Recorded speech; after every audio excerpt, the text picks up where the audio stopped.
Bismillahirrahmanirrahim. Alhamdulillah wassalatu wassalamu ala Rasulillah wa ala alihi wa sahbihi wa mawalah. Wa asyhadu an la ilaha illallah wahdahu la syarika lah. Wa asyhadu anna Muhammadan abduhu wa rasuluh. Salawatullahi wa salamuhu alaihi wa ala alihi wa sahbihi wa sallama tasliman mazida, amma ba'd. Setelah kita menyelesaikan penjelasan ayat ke 241 sampai 242 dari surat Al-Baqarah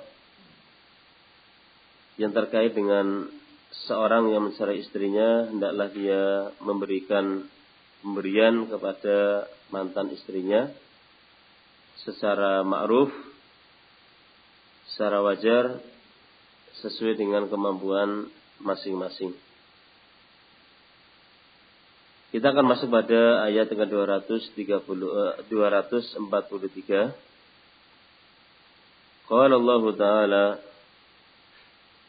Alam tara ilal ladina kharaju min diyarihim wa hum ulufun hadaral maut. Faqala lahumullahu mutu summa ahyahum. Innallaha ladu fadlin 'alan nas walakinna aktsaran nasi la yashkurun. Tidakkah kau melihat kepada orang-orang yang keluar dari kampung halaman mereka? Wahum uluf, dan mereka jumlahnya itu ribuan orang, keluar dari kampung halamannya, hadarul maut, menghindar dari kematian. Faqala lahumullah, maka Allah SWT mengatakan kepada mereka, mutu, matilah kalian. Tsumma ahyahum, kemudian setelah itu Allah menghidupkan mereka kembali. Innallaha ladu fadlin 'alan nas, sesungguhnya Allah memiliki rahmat yang luas kepada manusia. Walakinna aktsaran nasi la yashkurun. Akan tetapi mayoritas manusia tidak mau bersyukur. Disebutkan oleh Syekh As-Sa'di rahimahullah di sini. Yaqussu ta'ala alaina qissatal ladzina kharaju min diyarihim ala kathratihim wa ittifaqi maqasidihim.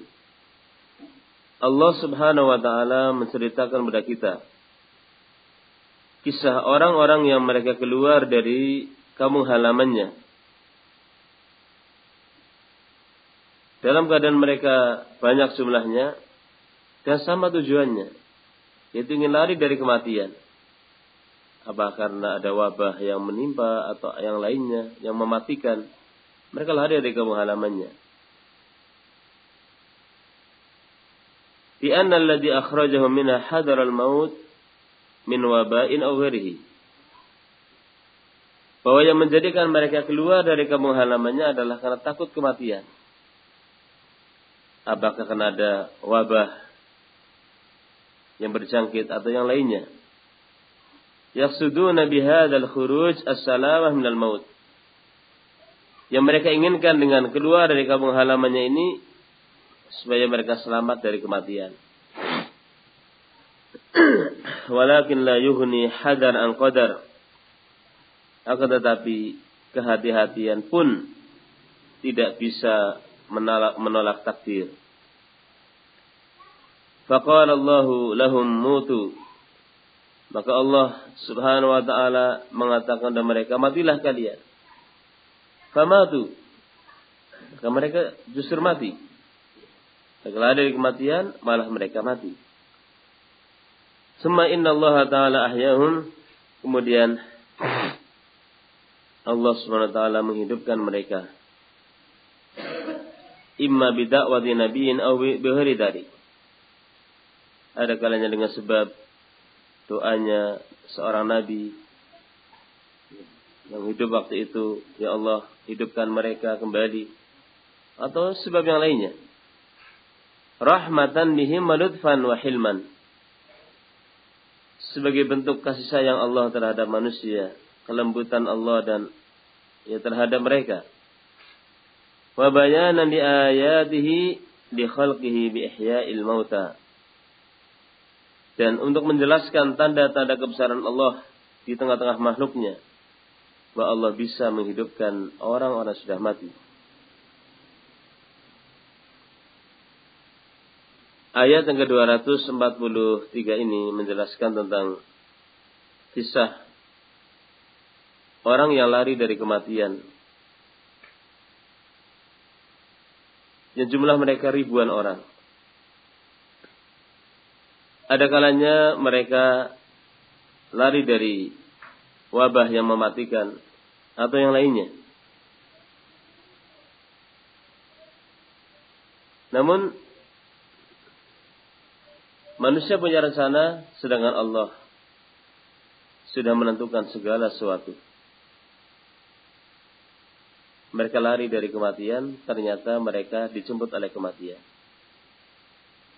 Makanya Allah SWT mengatakan dalam surat Al-Jumu'ah, Qul innal mauta alladhi tafirruna minhu fa innahu mulaqikum. Katakanlah sungguhnya kematian yang kalian lari darinya. Sungguhnya kematian itu akan menemui kalian.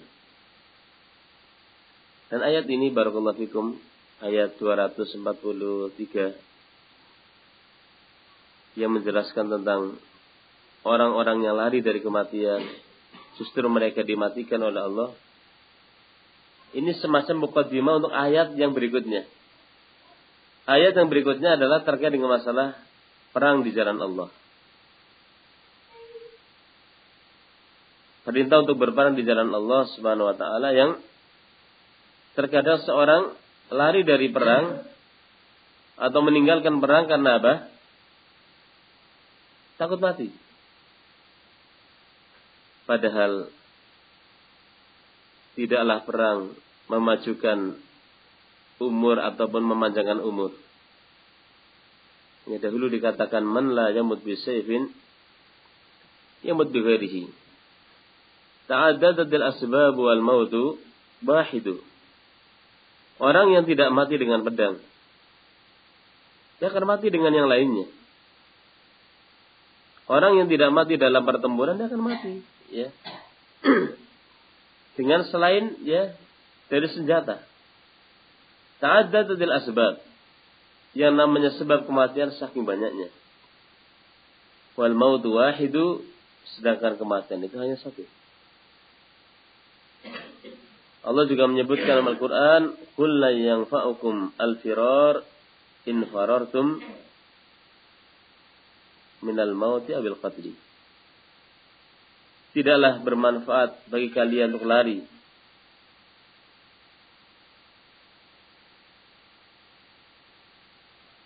dari kematian ataupun dari terbunuh oleh musuh.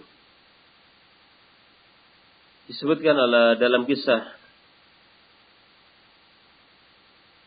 kehidupan Syekh Syaikhul Islam Ibnu Taimiyah. Beliau hidup di zaman pasukan Tartar, pasukan Mongol, mengepung negeri Islam. Maka para mujahidin kaum muslimin, mereka menghadapi serangan dari bangsa yang kufur ini. Dipimpin waktu itu, kalau nggak salah, oleh Holako Khan. Dan para ulama Ahlussunnah waktu itu, mereka menjadi pelopor dalam menghadang gerak lajunya pasukan Tartar ini. Pertempuran demi pertempuran sengit terjadi di berbagai wilayah waktu itu. Dan tidak sedikit dari ulama Ahlussunnah, mereka menjadi penggerak, pelopor untuk menghadapi serangan atau agresi dari pasukan Tartar ini. Sebagian orang justru lari bersembunyi dari pasukan Tartar. Justru didapatkan kebanyakan yang meninggal mereka ini. imam meninggal kelaparan, meninggal kedinginan, ya. Tapi justru yang menghadapi agresi dari pasukan Tartar ini dengan sisi Allah yang selamat. Kalian bisa baca kisahnya dalam kitab Al-Uqud Ad-Durriyah fi Manaqib Syekhul Islam Ibn Taimiyah. Ini ditulis langsung oleh murid beliau. Saksi sejarah. Itu Syekh Al-Imam Ibn Abdul Hadi. Jadi ajaib di zaman itu. Orang-orang yang lari dari Tartar yang mereka itu jelas-jelas mengepung negeri muslimin. Itu justru mereka yang banyak mati. Yang lari dari, mereka tidak mau ya memerangi ya musuh yang mereka telah mengepung negeri Islam. Justru mereka yang banyak mati. Imam mati kelaparan, imam mati kedinginan, ya kan? Justru Allah SWT banyak selamatkan mereka-mereka yang menghadapi agresi dari pasukan kufur ini. Qul la yanfa'ukum al-firar. Katakan tidak akan bermanfaat bagi kalian lari dari kematian. Subhanallah. Mereka-mereka ini yang lari dari kampung halamannya, jumlahnya ribuan orang. Lari dengan tujuan yang sama. Supaya mereka selamat dari kematian. Ada kalanya wabah yang menimpa atau apa. Ternyata mereka di tengah jalan dimatikan oleh Allah. Maka di sana ada kaidah yang masyhur. La yughni hadar an qadar. Kehati-hatian tidak manfaat dari takdir Allah. Walaupun tentu bukan berarti seorang tidak mencari jalan keselamatan tetap. Namun setelah seorang mencari jalan keselamatan, dia bertawakal kepada Allah. Bayangkan ada orang, ini kejadian, dia mencari rumput di pinggir, di atas tanggul sudah. Secara hitungan kasar orang tidak mungkin mobil itu akan ya naik ke situ sudah. Aja rumput di situ di atas tanggul aman sudah. Subhanallah tidak dinyana ternyata ada mobil dengan kecepatan tinggi. Ya ternyata oleng kemudian menabrak orang tadi mati. Secara hitungan kasar nggak mungkin mobil sampai apa? Ya seperti itu. Tapi subhanallah dia sudah hati-hati. Bukan di bahu jalan, bukan di apa namanya di tengah jalan, bukan, ini di atas tanggul. Subhanallah, ternyata ada mobil yang ya nyelonong kemudian ya nanjak mati orang tadi. Dia masuk pada bab la yughni hadar an qadar. Kehati-hatian tidak bisa menolak takdir. Kalau ini yang hati-hati, apalagi yang gerasa-gerusu, ya kan? Kalau ini yang hati-hati, apalagi yang gerasa-gerusu.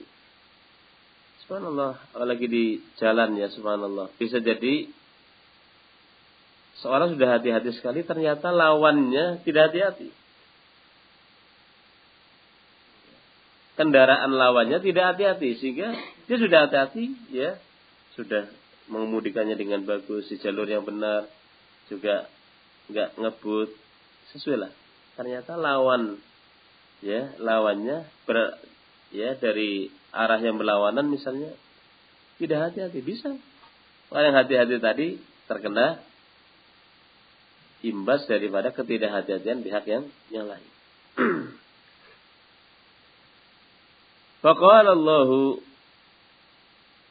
Faqala lahumullah, maka Allah mengatakan kepada mereka, mutu, matilah kalian. Allah Maha mampu. Ribuan orang dimatikan dalam waktu yang sama, di tempat yang sama seperti itu. Seketika. Dan tentunya Allah SWT apa yang Ia putuskan ada hikmah yang mendalam. Summa ahyahum, kemudian Allah hidupkan mereka kembali. Ada kalanya dengan doanya seorang nabi waktu itu di situ atau yang lainnya. Dan jangan kalian menganggap wah ini jangan-jangan seperti gelewear, seperti apa? main-mainan, dimatikan kemudian dihidupkan lagi. Oh, Allah Subhanahu wa taala jauh daripada ya sifat-sifat yang tercela seperti itu. Allah SWT tidaklah mencipta langit dan bumi dan apa yang ada di antara keduanya la'ibin. Ma khalaqna samawati wal arda wa ma bainahuma la'ibin.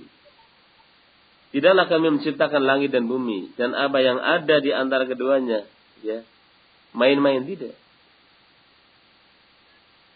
Allah juga berfirman, ayahsabul insanu ayyutraka sudan. Apakah manusia mengira bahwa dia dicipta oleh Allah yang sia-sia? Tidak ada hikmah, tidak ada tujuan. Ternyata di antara hikmahnya barakallahu fikum ketika mereka dihidupkan kembali setelah mereka mati. Untuk menunjukkan maha mampunya Allah Subhanahu wa taala untuk menghidupkan orang-orang sudah mati. Sehingga orang-orang yang mengingkari adanya hari kebangkitan, hujah apa lagi, alasan apa lagi yang akan mereka ambil setelah mereka mendengar, menyaksikan kisah-kisah seperti ini. Dalam surat Al-Baqarah, Allah SWT menyebutkan setidaknya ada 5 contoh. Dalam surat Al-Baqarah disebutkan ada 5 contoh tentang Allah SWT mampu menghidupkan ya orang-orang yang sudah mati ya hidup kembali. Di antaranya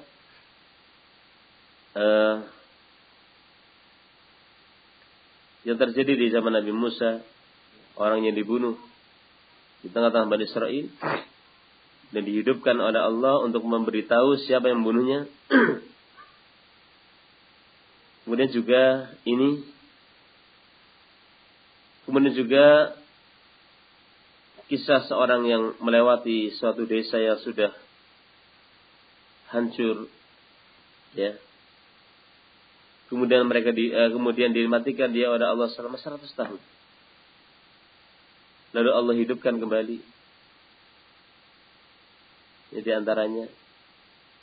Kemudian juga disebutkan kisahnya Ibrahim yang meminta kepada Allah untuk diperlihatkan bagaimana Allah menghidupkan orang sudah meninggal.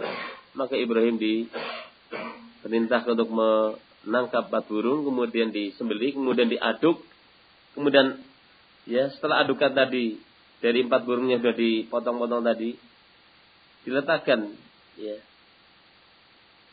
pada masing-masingnya di gunung pada masing-masingnya, baru sudah bercampur.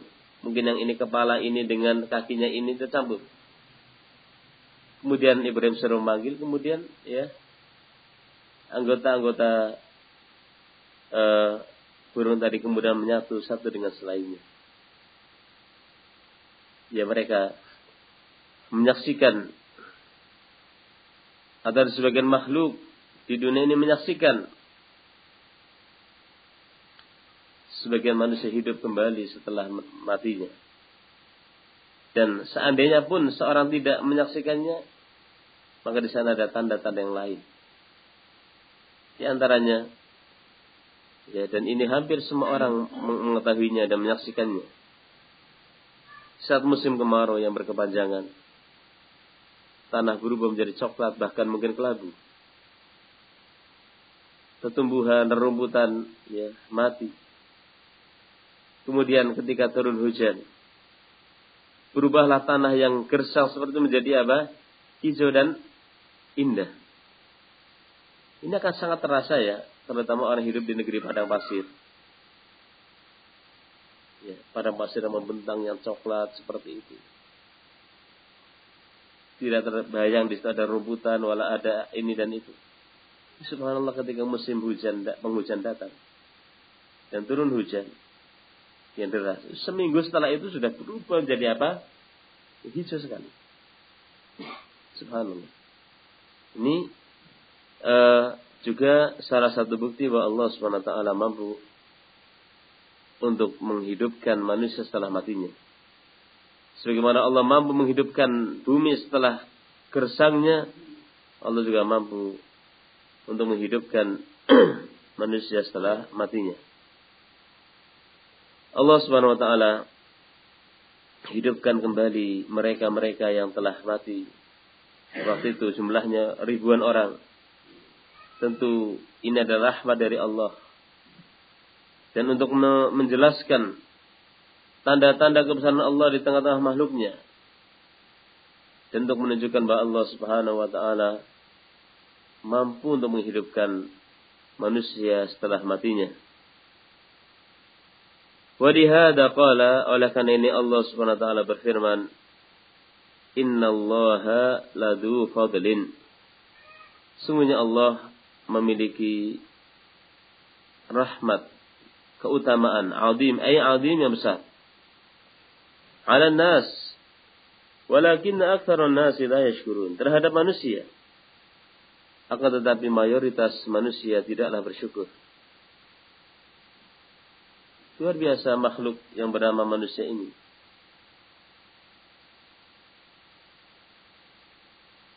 Allah Subhanahu wa taala telah tundukkan alam semesta ini, yang atasnya dan bawahnya, untuk manusia. Bahkan malaikat pun ditugaskan untuk mengurusi manusia. Makanya Allah mengatakan, walaqad karramna bani Adam wa hamalnahum fil barri wal bahri. Sungguh kami telah muliakan Bani Adam, telah muliakan manusia. Dan kami membawa mereka di daratan dan di lautan. Bayangkan. Benda yang kecil misalnya kayak kerikil kalau dimasukkan ke laut, masuk dia. Tenggelam. Tapi perahu yang gede seperti itu memuat ribuan ton. Bisa membawa ya beban dan manusia yang ada di atasnya dari pulau ke pulau, dari negeri ke negeri, bahkan dari benua menuju benua. Ini nikmat dari Allah Subhanahu wa taala. Andai kata Allah Subhanahu wa taala berkehendak, Allah tenggelamkan mereka. Tapi Allah selamatkan. Setelah ini, apakah manusia mensyukurinya? Allah mengatakan, walakinna aktsarun nas la yashkurun. Akan tetapi kebanyakan manusia tidaklah bersyukur. Bayangkan, benda yang berat seperti itu bisa mengapung di laut yang dalam. Namun ternyata orang yang naik perahu tadi, di dalam perahu mereka sebagian berzina, sebagian mukhamar, sebagian berjudi, bermaksiat. Burung besi, itu pesawat. Seorang diangkut dengan moda transportasi yang sangat cepat. Ternyata juga disediakan khamar di sana. Hiburan-hiburan yang maksiat. Tidak bersyukur manusia, wa inna nikmat dari Allah Subhanahu wa taala. Fala taziduhum an-ni'mah syukran. Bukanlah nikmat menambahkan rasa syukur pada mereka, bal rubbama sta'anu bi ni'amillahi ala ma'asi. Bahkan terkadang mereka menggunakan nikmat untuk bermaksiat pada Allah Subhanahu wa taala. Wa qalilun minhum asy-syakur alladhi ya'rifu an-ni'mah wa yuqirru biha wa yusrifuha fi ta'atil mun'im. Dan sedikit sekali dari mereka yang mensyukuri nikmat. Itu orang yang tahu nikmat, mengakui nikmat datangnya dari Allah dan menggunakannya untuk taat pada Allah Subhanahu wa taala. Kurang apa lagi nikmat dari Allah kepada manusia tidak pernah ada putusnya sebelum manusia terlahir di dunia yang fana ini sampai ya kematian menjemputnya. Bahkan tidaklah seorang dimatikan oleh Allah kecuali setelah rezekinya itu semuanya telah dan jatah umurnya telah diterima semuanya. Syekh Ibnu Utsaimin mengkisahkan ada dua orang pengendara di sebuah persimpangan jalan. Kedua-duanya berhenti. Keduanya ini berlawanan arah. Berhenti. Seolah-olah yang ini mempersilahkan, silakan Anda dulu yang jalan. Yang ini juga seperti itu. Subhanallah. Setelah mereka berhenti sesaat, semacam ingin mempersilahkan yang lainnya, silahkan Anda yang nyebrang dulu. Ternyata setelah beberapa saat kemudian mereka semua bergerak dan dengan cepat kemudian terjadi tumburan. Mati mereka. Mereka berhenti sesaat kan umur mereka masih ada. Mereka berhenti sesaat barang 5 menit atau berapa menit kan memang jatah umurnya masih ada. Kenapa nggak dari tadi ya? Seperti itu sudah jatah umurnya. Di sebagian negara itu orang-orangnya kalau mengemudikan mobil itu nggak bukan lagi seperti sebagian orang di sini. Langsung tancap gas sudah. Ya kalau terjadi kecelakaan ya sudah sangat mengerikan. Ya, langsung tancap gas. Terjadi kecelakaan maut. Kenapa berhenti orang tadi? Ya, 2 pengemudi tadi berhenti saat karena memang umur dan rezeki itu masih ada pada mereka jatahnya, sehingga Allah tidak mewafatkan seorang kecuali jatah umur rezekinya apa semua sudah terpenuhi semuanya. Intinya barakallahu fikum,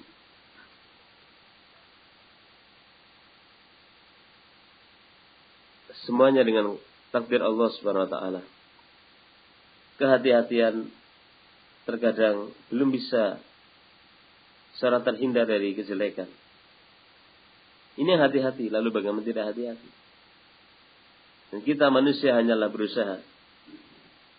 Dan kita menyerahkan hasilnya kepada Allah Subhanahu wa ta'ala. Ayat yang terkait dengan ini, barakallahu fikum, semacam mukaddimah untuk ayat berikutnya. Ayat yang terkait dengan memerangi musuh. Yang mereka memerangi kaum muslimin. Yang tentunya sebagian orang mundur dari memerangi musuh karena takut kematian. Padahal belum tentu orang yang berangkat berperang kemudian mati. Kemudian belum tentu pula orang yang lari dari kematian mereka hidup.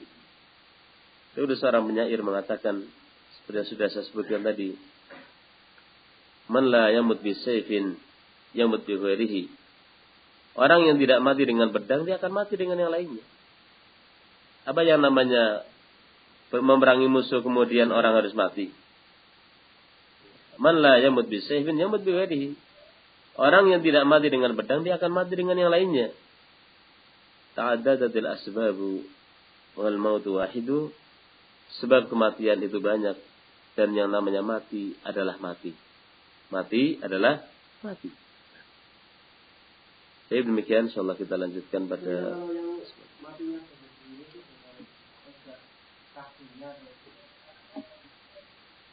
sudah takdirnya. Orang yang mati bunuh diri sudah takdirnya, tapi dia orang yang bunuh diri itu ya telah melakukan sesuatu yang dilarang oleh Allah SWT. Yang namanya nyawa ini kan amanah dari Allah. Kita enggak sembarangan kemudian ya amanah dari nyawa ini kemudian kita lenyapkan. Jadi walaupun bunuh diri pun itu jatah umurnya segitu.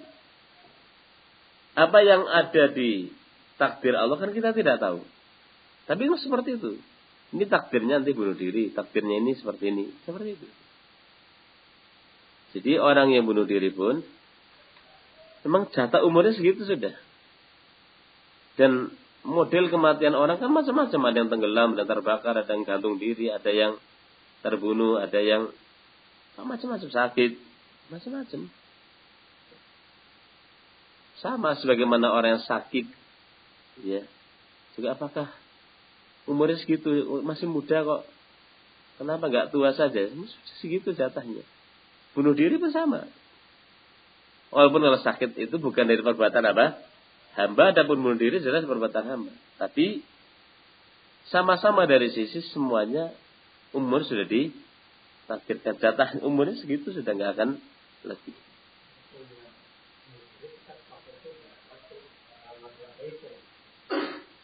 Ya berarti dia tidak ditakdirkan bunuh diri. Ya ditakdirkan mati entah dengan apa. Kan seperti itu.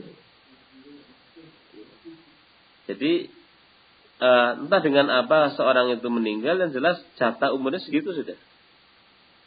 Jadi bukan berarti aslinya jatah umurnya itu 50 tahun karena bunuh diri jadi cuma 20 tahun. Bukan. Itu jatahnya masih gitu. Cuma kematiannya ya beda-beda ya. Yang ini bunuh diri, yang ini terbunuh, yang ini sakit, macam-macam. Korbannya takdir dari Allah. Di sini, masyarakat muslimin, kita ya tidak tahu takdir Allah kecuali sudah apa? Terjadi. Namun kita sebagai hamba itu disuruh untuk melakukan sebab-sebab keselamatan, ya, menjalankan cara-cara yang benar. Jadi, walaupun bunuh diri pun itu sudah ditakdirkan oleh Allah. Karena Allah SWT mengatakan, Wallahu khalaqakum wama ta'malun. Allah yang mencipta kalian dan mencipta perbuatan kalian. Perbuatan kan umum, baik yang baik atau yang buruk. Di sini Imam Al-Bukhari menulis kitabnya Khalqu Af'alil Ibad. Khalqu Af'alil Ibad yang isinya adalah memuat riwayat-riwayat bahwa perbuatan hamba ini dicipta oleh Allah. Jadi keliru ucapan orang yang mengatakan bahwa Andalah yang menjadikan Anda kaya atau miskin.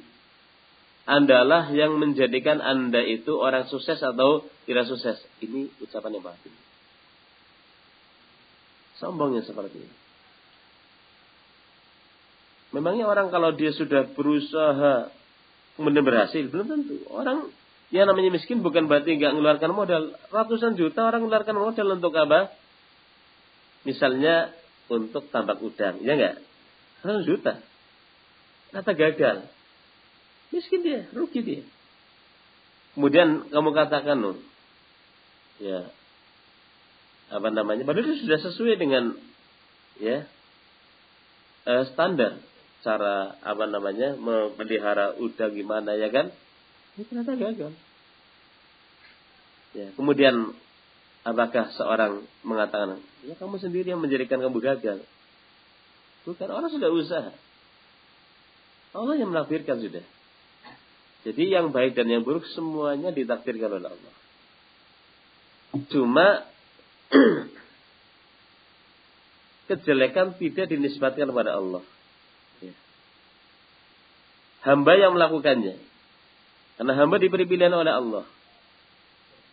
Tapi semuanya atas ketentuan dari Allah Subhanahu wa taala. Dan hamba itu tahu takdir itu setelah terjadi kan. Jadi seorang misalnya dia berbuat jelek. Dia kata, Allah sudah takdirkan saya seperti ini. Kita kata, apa Anda tahu surat al-takdir Anda dalam Lauhul Mahfuz? Ya kan? Sementara manusia diberi oleh Allah pilihan, di sana ada 2 jalan. Orang kalau lapar saja makan kok. Orang kalau sakit saja berobat. Orang kalau di sana ada 2 jalan, yang ini jalannya banyak penyamunnya, jalannya jelek, bahaya, yang ini mulus, aman. Orang nyari yang aman kok. Lalu bagaimana dalam perkara akhirat, perkara agama kemudian? Ya seorang mengatakan, ya Allah takdirkan saya jadi orang baik, ya saya baik. Kalau Allah takdirkan saya jadi orang yang buruk, ya saya buruk. Ini bukan tawakal yang seperti ini. Kenapa ketika dalam masalah dunia Anda mencari jalan yang ya mulus daripada jalan yang tidak mulus?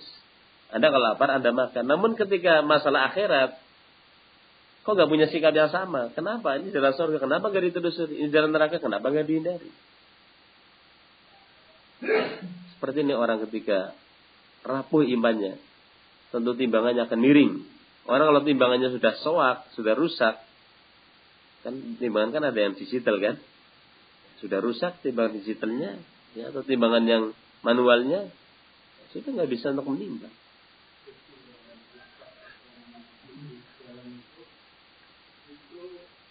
Pikiran kita itu masih di situ, kita harus berusaha.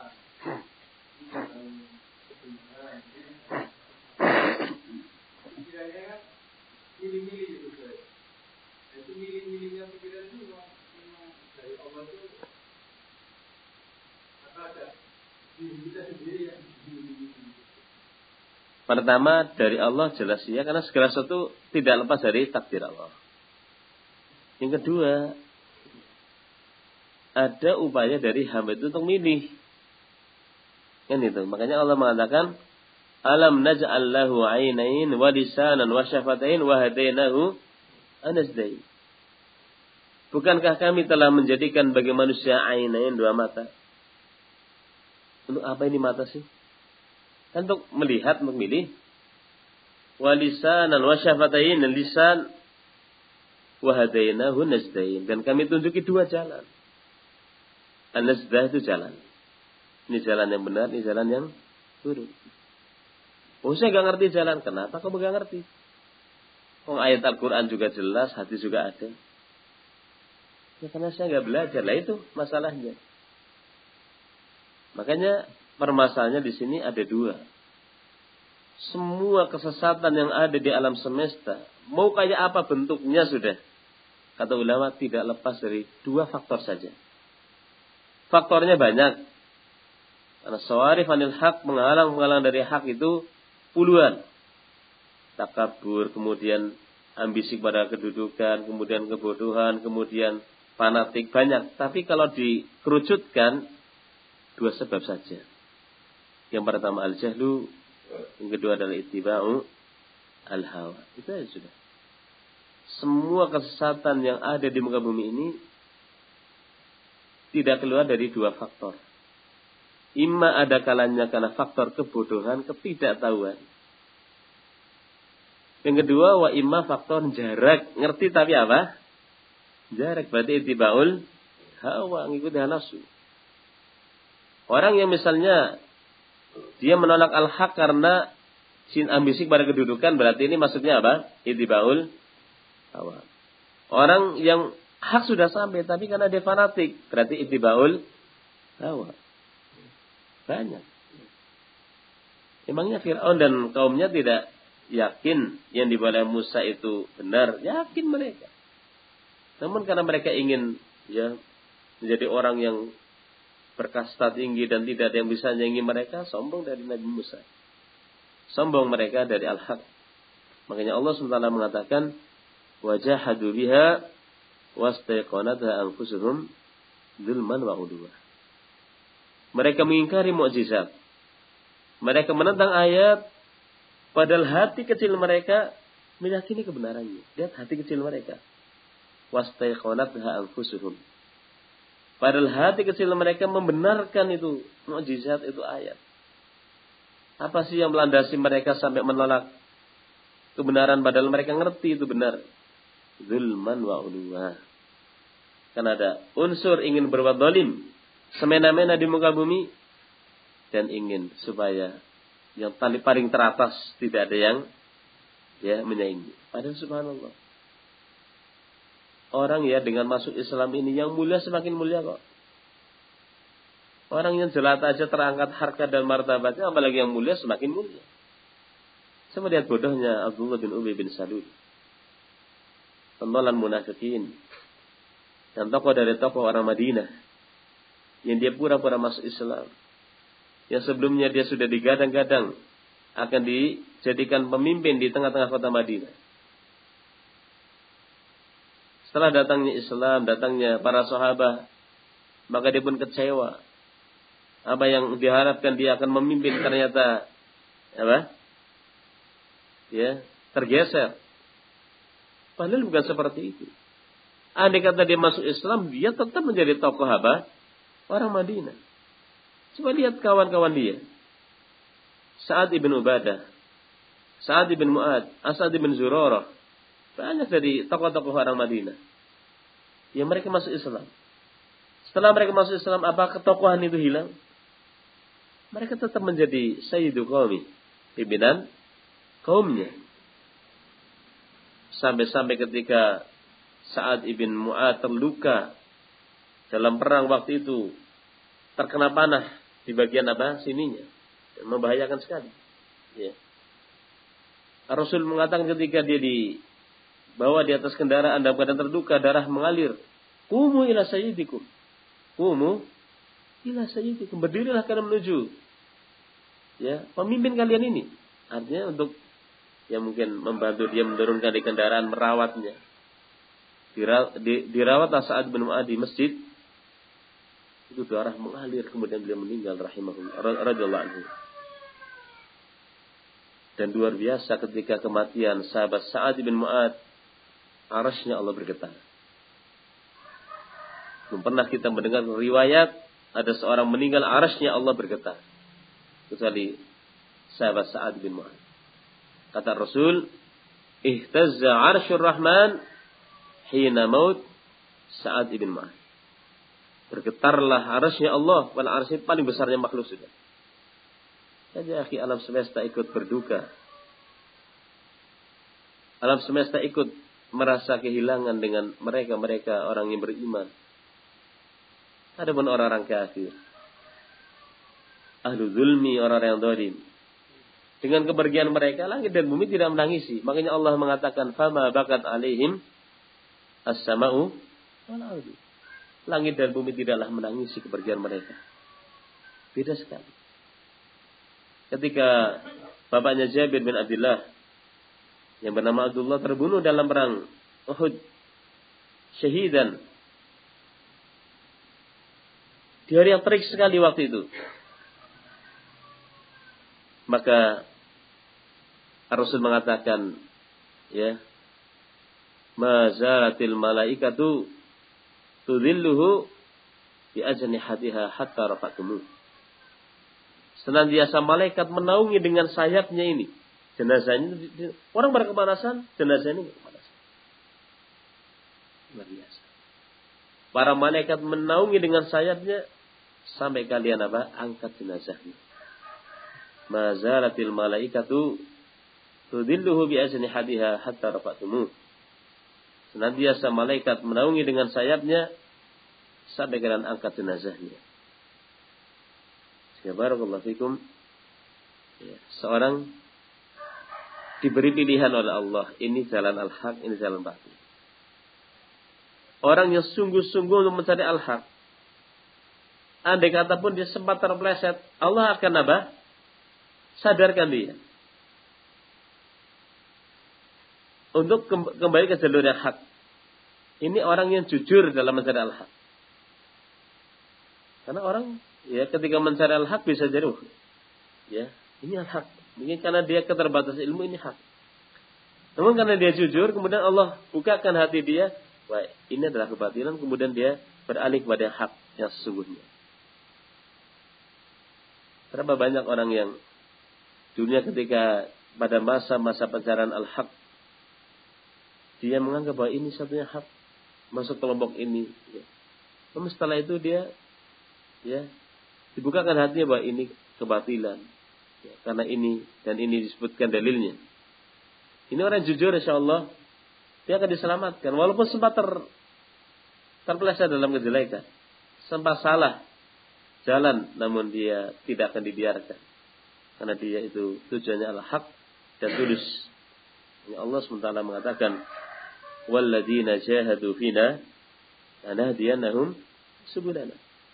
Orang yang sungguh-sungguh menelusuri jalan kami, pasti dan tentu kami akan menunjuki jalan kami. Sehingga kalau ada orang yang tersesat, padahal dia mengatakan slogannya, "Ana ingin mencari kebenaran," berarti dia belum tulus dalam mencari kebenaran.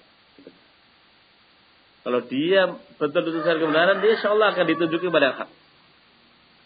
Namun ketika dia tidak tulus, itulah faktor utama.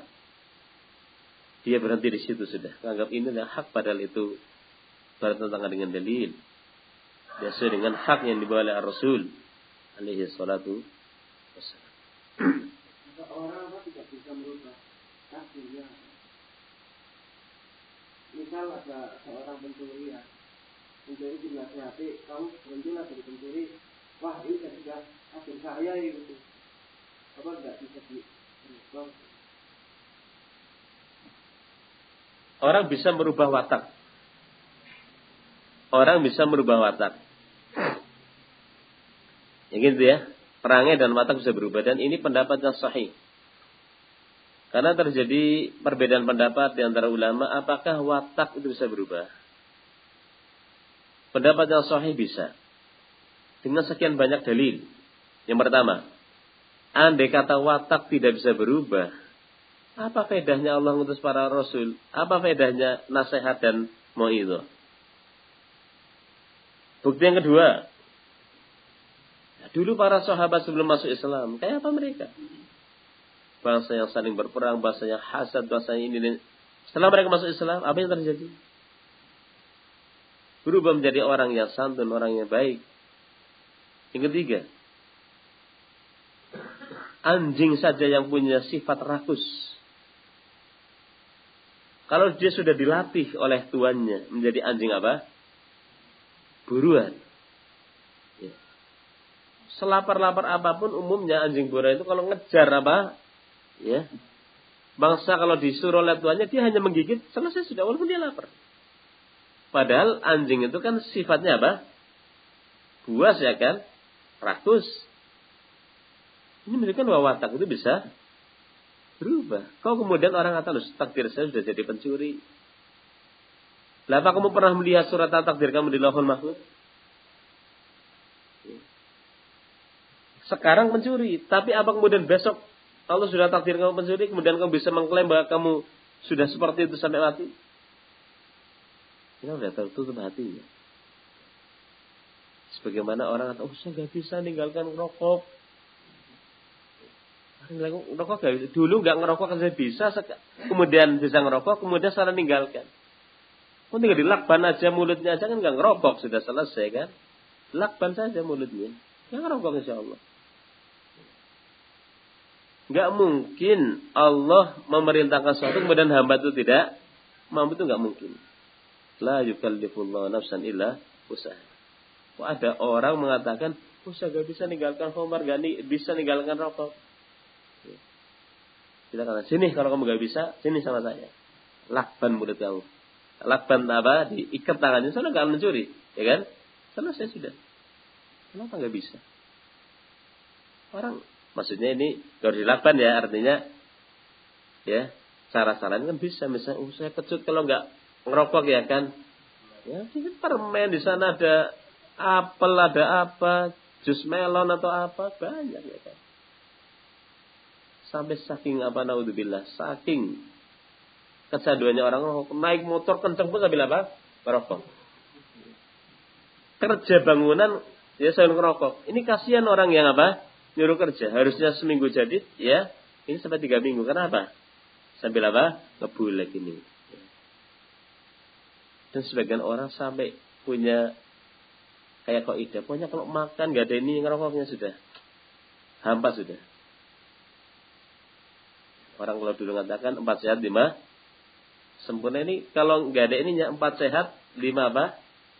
Ya. Sekarang katakan nikmatul ngudud badal apa? Nikmatul ya ngudud badal mangan katanya. Nikmatnya udud itu setelah makan. Apa ini? Jadi nggak boleh orang mengatakan, saya nggak bisa ninggalkan mencuri karena takdir saya seperti ini. Oh ini keliru. Kamu apa ngerti loh takdir kamu bahwa kamu akan terus jadi pencuri. Kemarin iya. Dan itu kesalahan kamu sudah. Ya. Tapi apakah yang akan datang kamu ditakdirkan sebagai pencuri? Kamu gak ngerti. Kamu belum tahu suratan apa? Takdir. Kenapa dalam masalah dunia saja kita mencari yang selamat, mencari yang baik? Dalam masalah akhirat ya tadi itu prinsipnya. Ini batil yang seperti itu.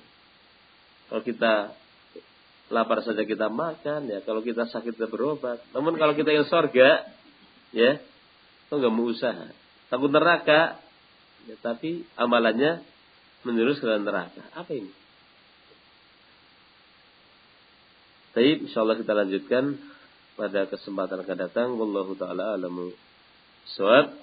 Subhanakallah bihamdik asyhadu an la ilaha illa anta astaghfiruka wa atubu ilaik. Wassalamualaikum warahmatullahi wabarakatuh.